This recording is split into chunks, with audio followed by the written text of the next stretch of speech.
léegi dañoo bëggoon nga expliquer ñu album bi ak li ñu jot a déglu léegi pour la presse. ok ñoom ñu mën a gën a comprendre. ok donc album moo nekk noonu muy album 8 titres di.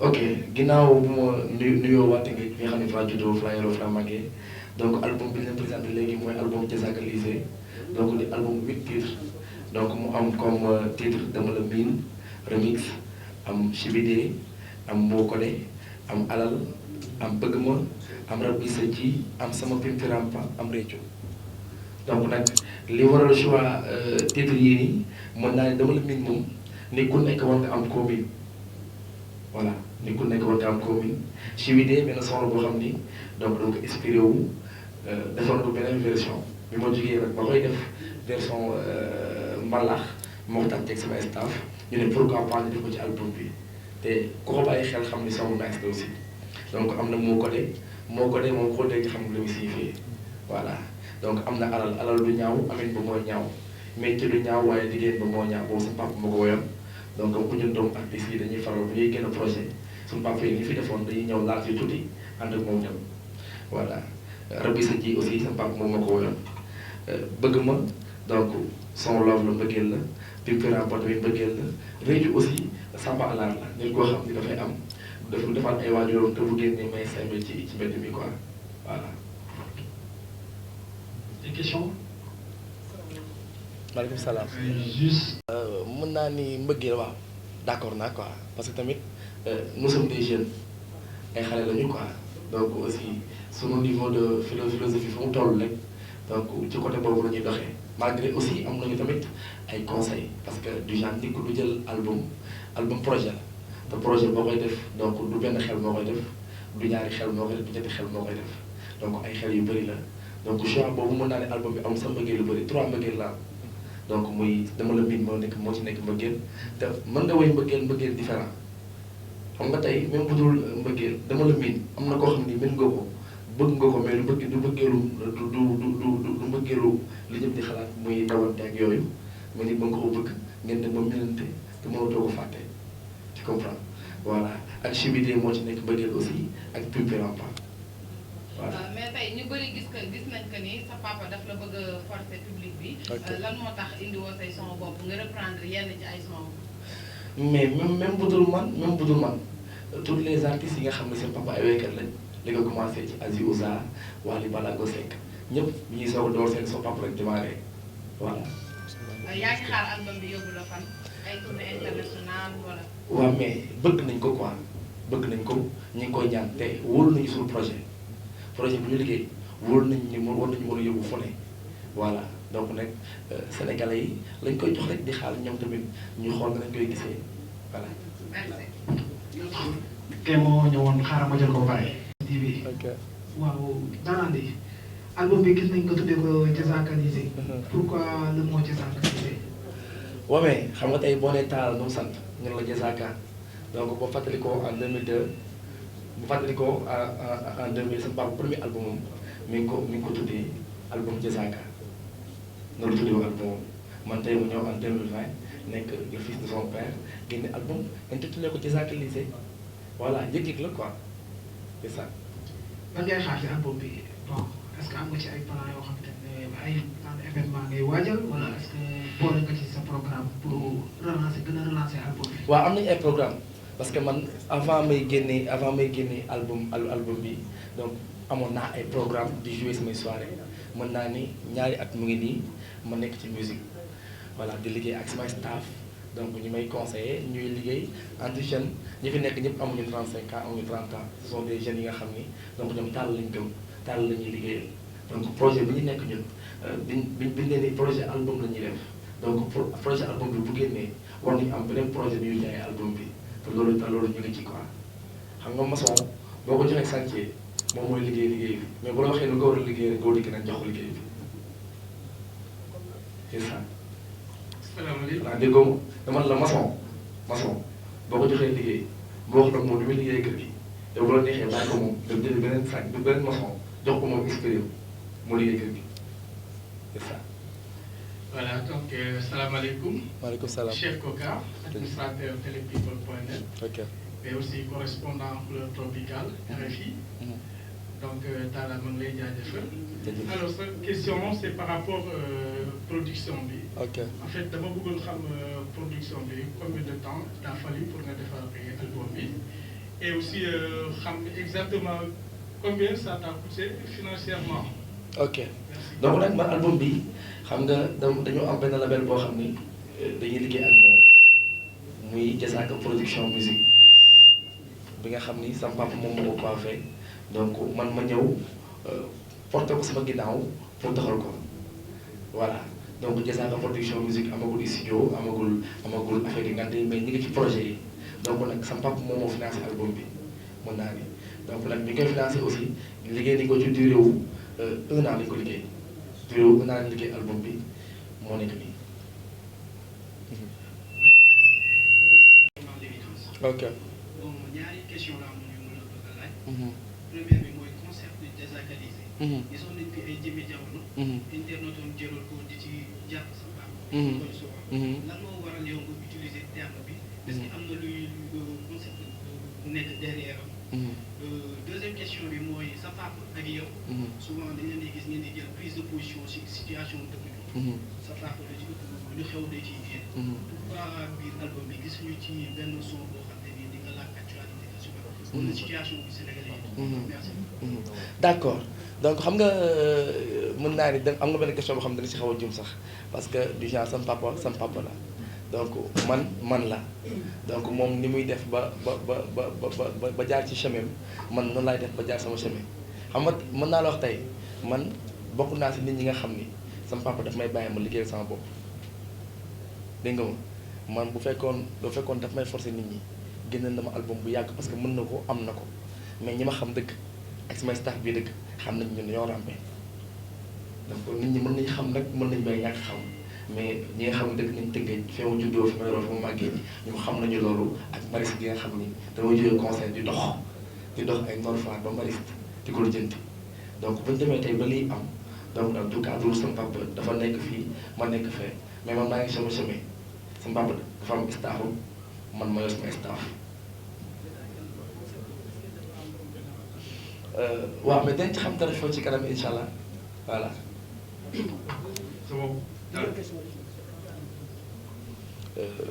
pour ma def pour ndax def ma son ci actualité ci kii bi waaw mais xam nga tey alal bu ñaaw amin ba mooy ñaaw métti lu ñaaw liggéeyin ba mooy ñaaw actualité la.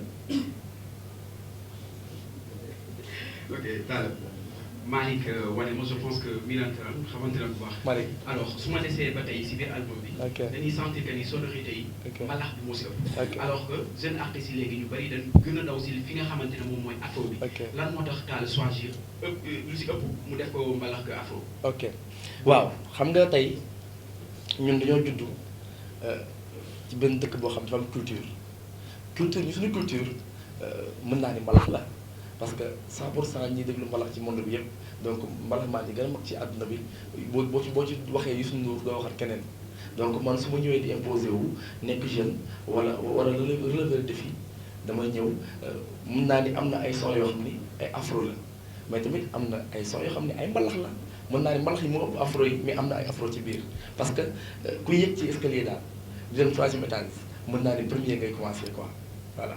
d'accord alors suñu delloo tuuti si gannaaw. ok déggoon nañu fi ay jamono ki nga xamante ne moom mooy sa papa. ok mu wax que ni moom musique bi. ok moo si dàq way. ok alors yow tamit ñu déggoon aussi nga wax que ni bëgg nga nekk li nga xamante ne mooy roi du mbalax. ok tey ñu gis si album bi. nga reprendre ñaari son yoo xamante ne sa papa moom moo ko way. ok loolu lan la ñu si mën a wax. waaw mais xam nga tey li ma tontu kee laa tontu rek sama papa la man la ku nekk ak conviction ku nekk ak gis-gisam man dama ne bëgg naa nit ku nekk am nga droit nga toog ne bëgg naa nekk président de la république ku la koy bañal bëgg naa nekk roi du mbalax fi yoon ñaari at loolu laa bëgg man mais waxuma ne dinaa ko nekk par force parce que yàlla ñëpp la fi nekkal nekk lu fi kenn kese da ngay julli ñaan ko mu may la ma julli ñaan ko mu may ma maa bëgg rek voilà. D'autres questions? Am na kuy posé alors? D'autres questions? micro C'est bon? jox ko. alors album bi déglu nañu ko. ok lan moo tax Talla nga def album de 8 titres te amul benn futur. ok waaw mais dama bëggoon rek génn Talla li nekkoon ci li nekk ci taal laa bëgg a génneel Sénégalais yi te leer na ma album bii leer na ma ni ku ko déglu man sama objectif na ni mënu ma woy mais na ni dina wax ni ku ko jàppale mu dem dégg nga ma album bi 15 titres la waroon doon 15 titres parce que ñun sa papa tey mën naa ni enregistré nañ plus de 30 morceaux mais tey boo bëggee ñëw nit ñi consommer affaire bi namaat ko il faut nga yemale titres yi donc yemale musique bi mais man gëm naa ni képp ku jënd album am ko ah bu ko dégloo dina kontaan te dina xam ni révélation am na quoi voilà. alors man benn question laa lay posé. ok simple. ok ci album bi est-ce que dafa am ay comme on dit des requins maanaam ñi nga xamante ni ci yeneen orchestre lañ nekk ñoom ñoo liggéey ci album bi kan moo yore direction artistique bi. waaw mën naa ni album bi nag sawaay ñi ko tëgg ay kàngam yu mag lañ ay kàngam yu mag ñoo def album bi mën naa citer quelques noms rek 3 ou 4 Ibou Mbaye album bi mën naa ni yu si bëri moom moo def marimba yi donc Jules Diop grand Jules Diop sam papa mën na moom moo def batterie yi ëmbadi mi nga xam ni kay mooy joué ak yu mag moom moo def guitare yi donc am na bëri na artiste boo xam naa bu ma setee daal dina bëri trop ah percu yi Babacar Seck def na yenn morceau yi Magay Seck def na yenn morceau yi donc daal The Best Production aussi liggéey na ci liggéey bu yaatu waaw jàpp ci bu baax a baax ak Maraay Studio voilà. yes. salaamaaleykum. waaleykum salaam. maa ngi leen di nuyu bu baax di leen ziar. maa ngi leen di nuyu Talla Deschamps. di nuyu sa gars yi. di nuyu producteur bi Mame Gor sama xarit la. donc dañuy jokkoo tout le temps ci wàllu liggéeyam. mais moi je me présente Pisco, DJ Pisco. DJ Pisco. Alors je suis venu représenter en même temps le site Wanema TV avec Malik. Ok. Et le site Dindi Actu. Ok. Par ailleurs, moi qui sont une activité quoi, dans le domaine de la communication. Ok. Alors moi je ne vais pas te poser de questions. Ma question pour me les lâcher. Ok. Mais je vais juste apporter une petite contribution par rapport à le peu d'expérience que nous avons dans le domaine de la musique sénégalaise. Alors, ci ñaari point laa koy tënk très rapidement. Ok. bi ci njëkk mooy je te félicite. Ok. xam nga ma lay féliciter. parce que tu as eu le courage. am engagement def album déjà. c'est une chose. mais le sortir en est une autre. def album dara la. génne ko leneen la am nañu def album te génne wuñu ko. d'accord. ça veut dire tout simplement que tey à partir d'aujourd'hui nous sommes le 30 janvier 2020. Talla Diazaka mi ngi tàmbali carrière musicale. Alors il te faut un plan de carrière. bien défini. clair. parce que objectif bi moom mooy nga atteindre déjà niveau national nga convaincre leen. j'espère que le contenu de cet album est de qualité. c'est ce que nous attendons de toi. Connaissant Mame Gor, il n'aime pas la médiocrité, donc c'est ce que nous attendons en tout cas de toi. C'est vrai. Un très bon album. Et nous prenons, Inch'Allah, le soin de bien l'écouter et que le Sénégalais accepte quoi, Inch'Allah. ci biir loolu ba tey na nga continuer di jàng. chaque jour na nga continuer di jàng c'est-à-dire na nga mën a làkk français bu wér. na nga mën a làkk anglais bu leer. ñaari langue yi boo ko maîtriser foo dem di nga mën a bokk. xam na ku tudd sànq RFI Claude Siard. di nga fa def bis dina la laaj te ci tubaab ba koy tontu wala anglais. alors club tropical RFI donc beneen deuxième point bi mooy. la musique sénégalaise actuellement dafa am fu mu toll. ci wàllu communication. qui sort un album est censé faire la promotion. di nga dem ci télé yi di nga dem ci rajo yi. di nga def promotion bi ci wàllu site internet yi. presse écrite ak yu demee noonu. li ngay def mooy dem def ay émission loolu baax na. joxe album bi ñu teg ko loolu baax na. mais bul forcer benn animateur pour mu tegal la sa musique. déjà ñoom l'animateur moi je suis animateur. et je sais de quoi je parle animateur moo xam ne mu nekk sa xarit la. moo xam nekkul sa xarit.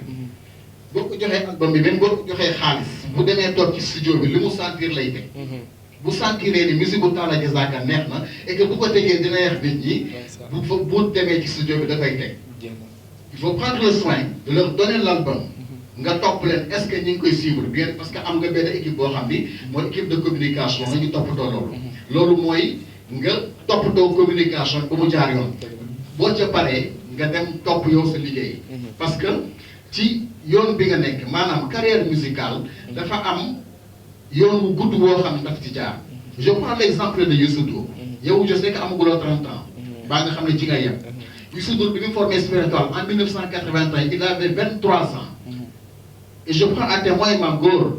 niveau bi muy woyee ba léegi gisaguma ci jamono yooyu à l'époque 1981 il avait 23 ans. donc niveau bi mu doon woyee ci jamono yooyu gisaguma ku fay yegg actuellement ci musiciens sénégalais yi yeggaguñ fa. da nga wax bi voilà donc na nga jël exemple yooyu. te nga nekk Talla Diazaka yow Talla. bul nekk Mame Gor. bul nekk Youssou Ndour bul nekk Pape Diouf bul nekk keneen. tu t'en fous des autres. toi tu es Talla Diazaka. merci beaucoup et bonne chance. merci beaucoup. dégg nga li mu wax. merci beaucoup. jeex na. waaw salaamaaleykum Talla. maaleykum salaam. mon frère maa ngi lay siyaar bu baax. de siyaar mon frère. di la ñaanal album bi yàlla na doon loo xam ne succès lay doon. amiin alors je me présente Diagne Niang le présentateur Leral.net. alors man dama bëgg rek ñëwaat ci remerciement yi parce que dama jël sama temps suivre ko. album bi déglu naa ko.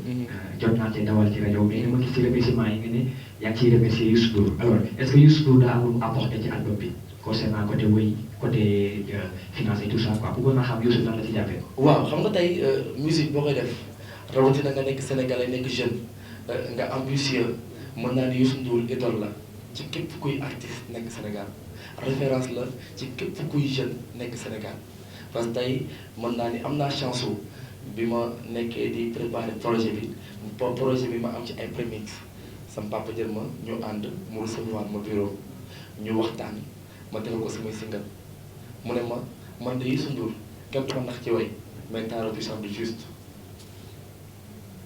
merci beaucoup alors beneen bi mooy Talla Diazaka album bi 8 titres la. est-ce que pour innover mën nañu xaar nga def 8 yëpp clip. ça dépend voilà. La dernière question. La dernière.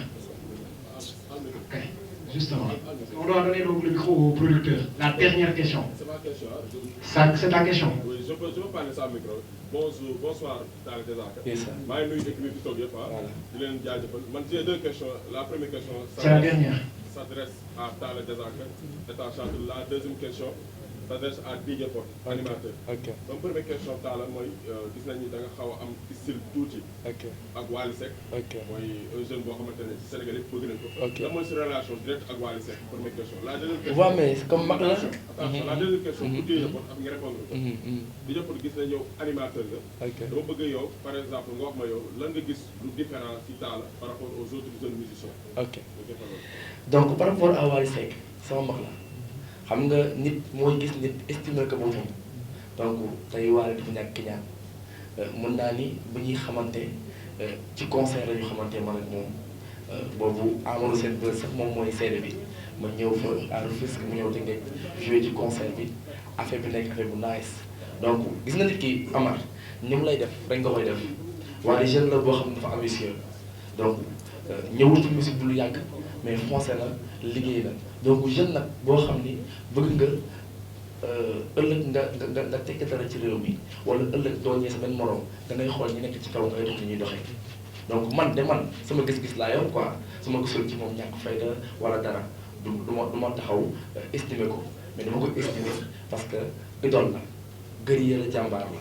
yàggul ci aar bi te créé na ay emploi jël ay xaritam jël ay mbokkam dugal na ci ñuy liggéey ku nekk di mos ci liggéeyam te ku nekk loolu la ñaan yàlla voilà c'est mon frère te album bi incha allah dinaa ko yóbbul incha allah voilà ba tey nag waa di xewul te album bi xew voilà. encore une fois maa ngi leen nuyuwaat bu baax a baax Omar maa ngi lay bëgg bu baax question bi dama ci sawar a tontu parce que du ma ne Talla dafa gën a différent ak artistes yi mais man yàlla dafa def man maa tàmmul liggéey ak moom loolu yàlla def moom it mu tàmmul liggéey ak man mu dëggal ko ma dëggal ko bien vrai que man je suis animateur njaaxaanaay laa tëdd ci ñëpp mais nag cadre liggéey la bu weesoo loolu nag vraiment ñu nekk ci leneen voilà man moom li ma gis ci analyse musique am man dama jàpp ne lii li ko papaam Youssou Ndour wax rek loolu laay xam il chante juste man loolu laay gis su ko tegul ci yoon tamit naa ne ko tegoo ko ci yoon parce que dañ koy topp fu nekk bu duggee si yow ñooy ànd ñooy tëddandoo ñooy defandoo lu nekk su ko tegul ci yoon dama koy wax leneen nag loo xam ne moom peut-être dañ ko ci rectifier loolu ci ay presse lañ koy waxee wala ci ay micro loolu dañu jàpp ne ñoom dañu ànd ak moom di liggéey ak moom incha allah wala bi ba keroog ñuy gis leneen merci. Voilà ma dernière question. Salam alaikum Tala, je me présente, Amadou Dramé, journaliste Sen2. Waaw d'abord damay réitérer félicitations collègues yi. parce que ak critiques yi ak yëpp malgré loolu yëpp. nga ñëw yegg si fii tey concevoir sa album ba génnee ko loolu lu yomb. mais sama question mooy doon dañu dégg ne si say wax nga ne yow sa musique jaral na la rey nit. waaw ci ñi ko dégg ñu ne loolu waaw du luy promouvoir que Talla ak album bu muy soog a génne. ñu bëgg nga wax ñu yow fan nga jëlee loolu ak wax bi noo ko waxee. merci beaucoup. waaw ginnaaw loolu sax maa ngi jaale waa Kaolack yëpp parce que yàggul dara dégg nañ fi benn meurtre boo xam ne benn Mouhamed Cissé moom américain bu ñu agressé fii à Kaolack donc maa ngi koy jaale ak képp koo xam ne rek dund nga affaire tiis bu mel noonu. donc par rapport à loolu ma waxoon donc ni nga ko posé sax baaxul parce que j'ai pas dit ça dama ne sama staff bu ñu ma waxoon ma rey nit ndax musique ma def ko mais sama staff bu ñu ma ko wax parce que sama staff ce sont des musulmans yaa ngi may dégg xam nga tey américains yi bu ñuy génne seen projet dañuy cambrioler ay banques yaa ngi may dégg dugg prison génne seen projet parce que amul man may base bi financement bi ñu ci def tey man sama religion permettre ma sàcc sama religion permettre ma violer sama religion permettre ma cambrioler mais permettre na ma nag ma def faute de communication yaa ngi may dégg mën naa créer faute de communication pour atteindre les gens ñu bàyyi xel ni Talla Diazaka day génne album le 30 est-ce que tu m'as compris mën naa créer faute de communication nit ñi jàpp ni loolu dëgg la ci man alors que sama album laa bëgg a jaay parce que dama nekk jeune di liggéey ak ay jeunes yaa ngi may dégg mën naa ne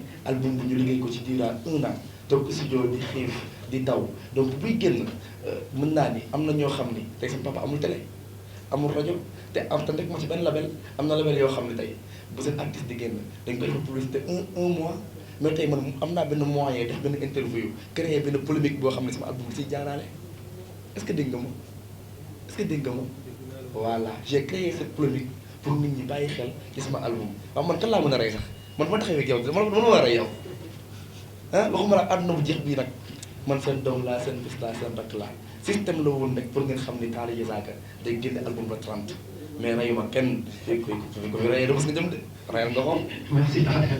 Merci beaucoup. Merci à chers confrères. Comme je l'ai dit tantôt, c'était la dernière question. Ouais, justement. Alors, merci beaucoup à Talla. J'espère que répondre à ces questions yi wax na ci album bi ñu xaal lu bari ci album bi. Parce que aussi day doon kenn tey la woon présentation bi plus conférence de presse.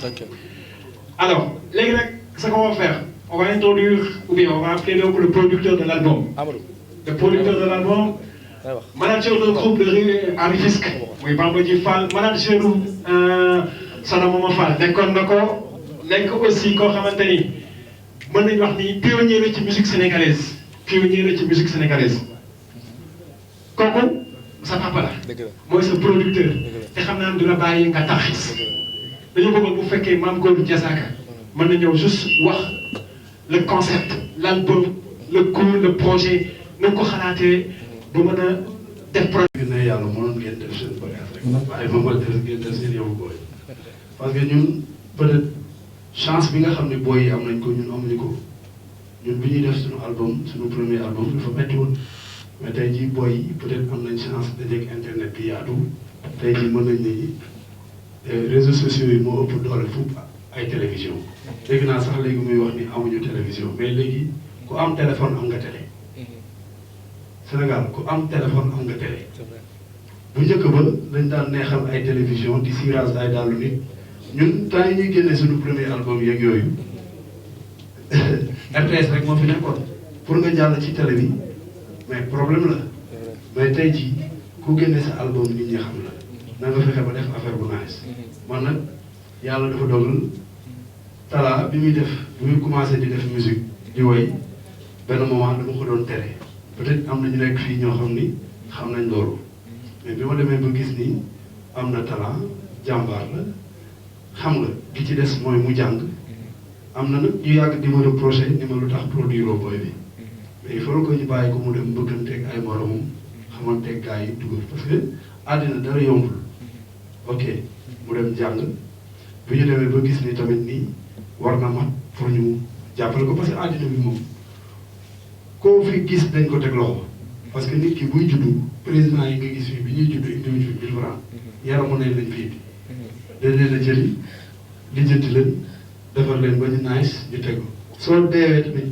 doo mënal sa bopp ñaar dërëm nit ay nit ñooy ñëw defar la ba mu mool yóbbu la kon nit day teg nit amul kii sama doom la wala loolu parce que man yàgg naa dimbale ay nit yoo xam ne du ñu sama doom mais nag artiste la musicien la su ma gisee sama doom bi def musique bëgg na ko peut-être album métti na cher na li nga mën mooy jàppale ko loolu la donc tey tamit franchement géej la mu ngi ñafe ah ngeen di jur muus booy bi du muus déedéet loolu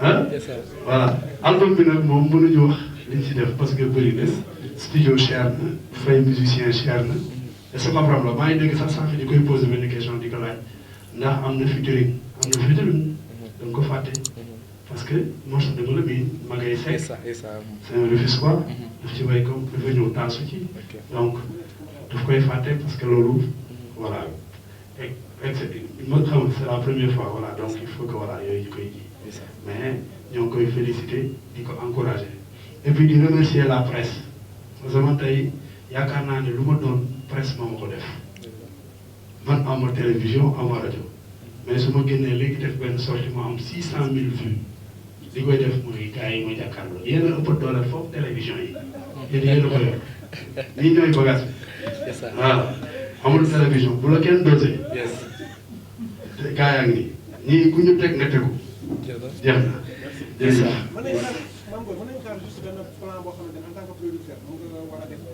non man moom pare naa ci dama lay wax gis nga man li ma am maa ko xeexal sama bopp ba yegg si fii xam nga lu ma mën jàppale leen accompagner leen dugal leen studio fayal leen ngeen génn seen album li ci des nag yéen a koy xeexal seen bopp su ma leen nekkatu ci pas sax du ma leen ko jox ah pare naa ci léegi nag yoon waa boobu am ngeen CD jaay leen am ngeen génn CD clés bay jaay leen organiser seen concert doon seen i bagage sama yoon nekkatu ci jërëjëf.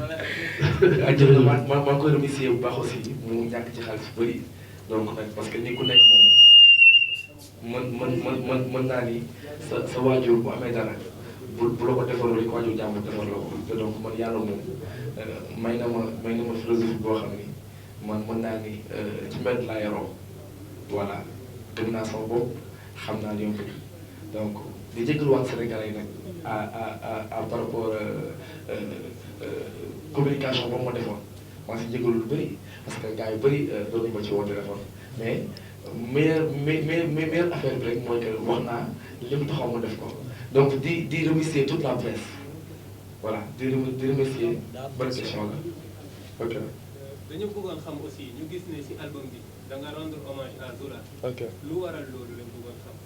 ok album bi def mën naa ni rendre hommage bi sax du bokk ci album bi mais album bi man dama ko dédié à Zola laa may album bi parce que tey mën naa ni bi may njëkk a commencé di fréquenter benn restaurant bu nekk à Liberté 6 ñu faral nekk ndoo tous les jours ndax mën naa fekk su ma toogee foofu man ma booy mu ne ma booy ma xam naa ni am nga ay projet mais jéemal jug nga taxaw ci projet album parce que artiste day am projet depuis mu war a wax loolu ci laa nekkoon di daw ba album bi tey mu bari yaa may dégg ba tey yàlla jëlee ko fi donc album bi man Zola laa ko may et 100% moom ci album bi incha allah dinaa yóbbul 25% yi famille Zola donc j'appelle à tous les artistes di ko commencé sama papa Youssou Ndour di ko commencé ci Wally Ballago Seck di ko commencé ci Papa Diouf sama papa donc ba ci artistes yi yëpp laa wax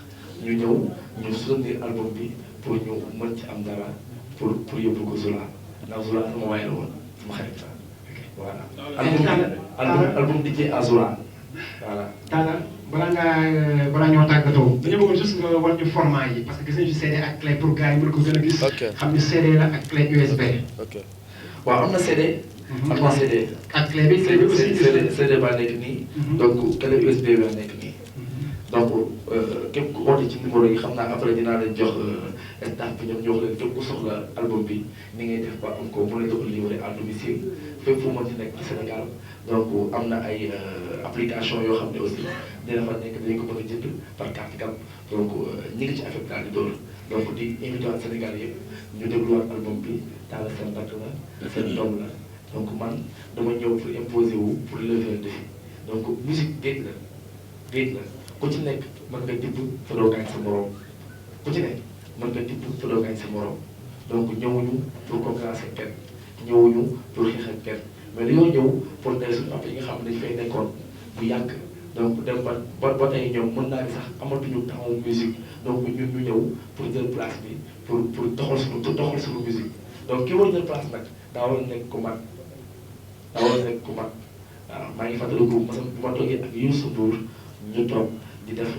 mooy conseiller parce que dama ñëwoon en tant que doom bu papa di conseiller li mu njëkk conseiller mooy que na nga nekk Talla yow donc tax jooju ma ko fàtte foofu te bokk na ci li ma gën a neex ci 2019 bi maa ngi koy remercier toute la presse di remercier waa Café Drôme di jël nuyoo bi di ko teg ci loxo Pape Béranger moom bi xam ne yombal nañu liggéey bi di remercier sa papa Youssou Ndour di remercier le ministre Mokhtar Ba ministre des sports moom jàpp na ci bu baax ak ministre Cheikh Ba voilà ak Amadou Ba ministre des affaires étrangères Amadou Samba Kane DG LONASE waaw parce que boo xoolee waa LONASE ñoom ñooy suñu sponsor voilà waa LONASE ñooy suñu sponsor ak caisse de dépôt voilà di nuyu Mame Boye Diao DG domaine Mamadou Dione DG COSEC Bougane Gueye Dany borom groupe de presse Sen TV donc di nuyu Ilimane Lam di nuyu sama papa sama xarit Doro Gueye voilà ak Babacar Diallo Ousmane Yara le milliardaire malien di nuyu Fathiam mi nga xam ni sama tante la di nuyu sama yaay nag parce que sama yaay moom mën naa ni sonn na ci affaire bu baax a baax voilà mën naa ni semaine bi ngi nii nelawul donc et toute la presse kontaan naa si ñëw. mais daal bala ngaa dem. dafa da nga am sunu benn paa boo xam ne suñu tontu. tono mu accidenté moom lay jooy nii fi mu nekk nii bëgguñu woon mu jeexee nii bëgguñu woon mu jeexee nii nag mais garaawul avance na. may nañ ko mouchoir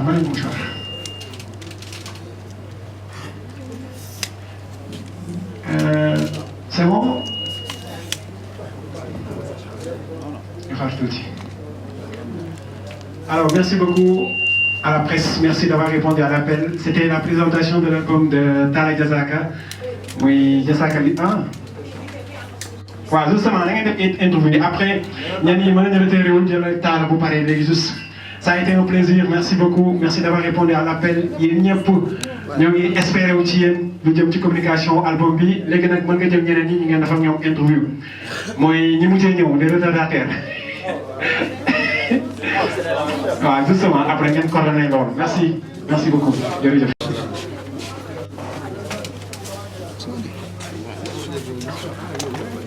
Yo.